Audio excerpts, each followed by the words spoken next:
Salut à toi, moi c'est Eric, je suis super content d'être là aujourd'hui pour cette troisième vidéo de cette série où je parle, euh, je traite le thème devenir créateur conscient, ok? Parce que c'est de ça dont il s'agit, il faut apprendre à devenir la meilleure version de soi, devenir créateur conscient délibéré, ok? Et éviter de vivre sa vie par défaut. Vivre une vie automatique où chaque jour on fait les mêmes choses, on rencontre les mêmes personnes, on va aux mêmes endroits. Bref, créer une vie dans laquelle vous pouvez être vous-même, une vie dans laquelle vous avez la sensation de vraiment avoir le contrôle sur votre vie. Pas une réalité qui vous arrive de façon hasardeuse ou vous avez l'impression d'être victime des circonstances, des événements de votre vie. Bref, voilà un peu de quoi je vais parler dans cette série de vidéos sur le thème devenir créateur conscient. Alors, parlons aujourd'hui donc de désir. Le désir, c'est quoi? C'est le moteur même de l'existence. C'est cette force-là qui donne à la vie son mouvement. Lorsque nous sommes encore tout petits, nos parents prennent plus ou moins soin de tous nos besoins. Ok? Maman, j'ai faim. Allez, voilà, viens manger. Maman, j'ai envie d'aller, j'ai envie d'une glace. Ah, voilà ta glace. Ok? Et nos parents et notre entourage font en sorte que nous ayons plus ou moins tout ce dont on a besoin. Cependant, il arrive à un certain âge, en général vers l'adolescence, où on est plus ou moins capable de s'occuper de soi-même. On est plus ou moins capable de prendre soin de ses désirs, de ses besoins fondamentaux. C'est alors là qu'on vient à découvrir cette réalité, okay? La dure réalité de la vie, le fait que on ne peut pas toujours avoir ce que l'on veut quand on veut. Et à partir de cet instant-là, à partir de cet instant où le jeune enfant commence à percevoir qu'il ne peut pas obtenir de ses parents ou bien de son entourage tout ce dont il a besoin pour se sentir bien, pour se sentir complet, parce qu'à la fin, nous sommes tous après ce sentiment de complétude, ce sentiment de plénitude. Donc lorsque l'enfant commence à réaliser qu'il ne peut pas avoir tout de ses parents, de son entourage, il commence à comprendre, en fait, entrer dans ce combat, entrer dans cette lutte continuelle pour la satisfaction de ses propres besoins. Et à ce moment-là, on commence à être envahi par la peur et les doutes, le souci et tout ce dont les adolescents, font déjà l'expérience. La peur fait son entrée dans notre vie à partir du moment où nous commençons à essayer de nous battre pour obtenir les choses qui nous sont chères, comme par exemple avoir des amis, avoir de l'argent, etc. La peur fait son entrée dans notre vie. La panique. On vit avec cette peur, cette panique au quotidien. On a peur de décevoir les autres, on a peur d'être rejeté, on a peur de ne pas avoir ce dont on a besoin pour s'en sortir. Cependant, notre plus grande peur est double. D'une part, on a peur de briller. On a peur de briller, on a peur d'être soi, on a peur d'être complètement soi-même, parce qu'on a peur d'être rejeté. On a peur d'être rejeté par notre entourage, on a peur que les autres, les gens qui sont autour de nous, ne vont pas nous comprendre, ils ne vont pas nous accepter tels que nous sommes, ils ne vont pas accepter nos tendances, nos désirs, nos façons de faire, nos façons de voir la vie, bref, nos aspirations. Et pourquoi est-ce qu'on a peur? Pourquoi est-ce que notre plus grande peur, c'est la peur de briller? C'est parce que, en fait, le désir, le premier désir, le désir le plus puissant de chaque être humain, c'est le désir d'être aimé. Le désir d'aimer et d'être aimé.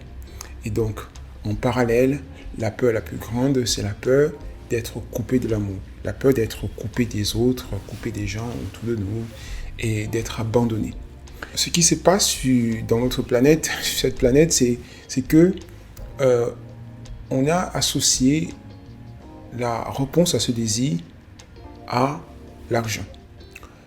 On a mis l'argent est devenu au centre de l'existence de presque tout le monde. En sorte que les gens croient fermement que si tu as beaucoup d'argent, alors tu es en même de résoudre tous les problèmes d'existence. Et ce qui fait que, plus ou moins, les gens idolâtrent et courent après l'argent. Parce que les êtres humains croient fermement, ils croient vraiment que si tu as beaucoup d'argent, alors tu peux résoudre tous les problèmes d'existence.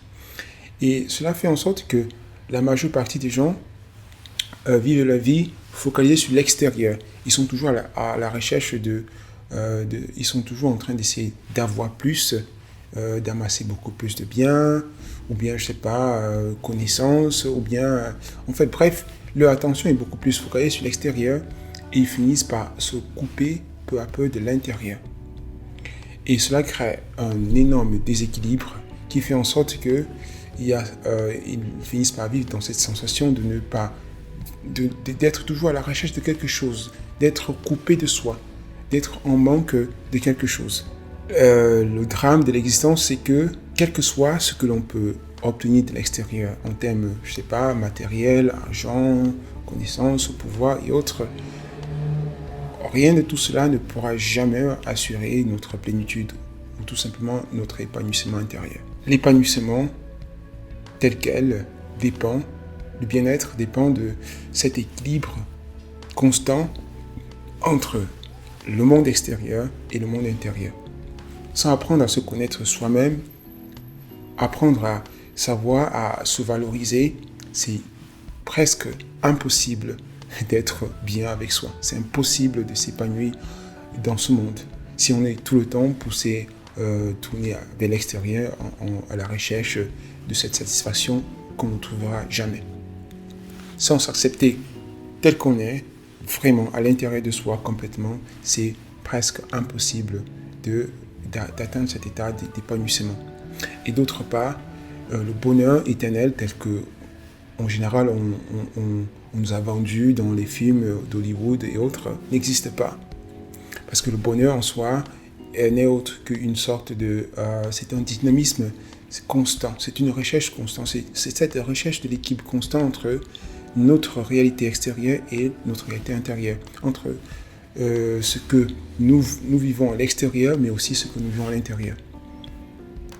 Bref, voilà, c'était tout pour cette troisième vidéo de la série « Devenir créateur conscient » où je parle de ce qu'il faut en fait pour prendre sa vie en main et commencer à vivre partant de l'intérieur plutôt que d'être focalisé constamment à l'extérieur.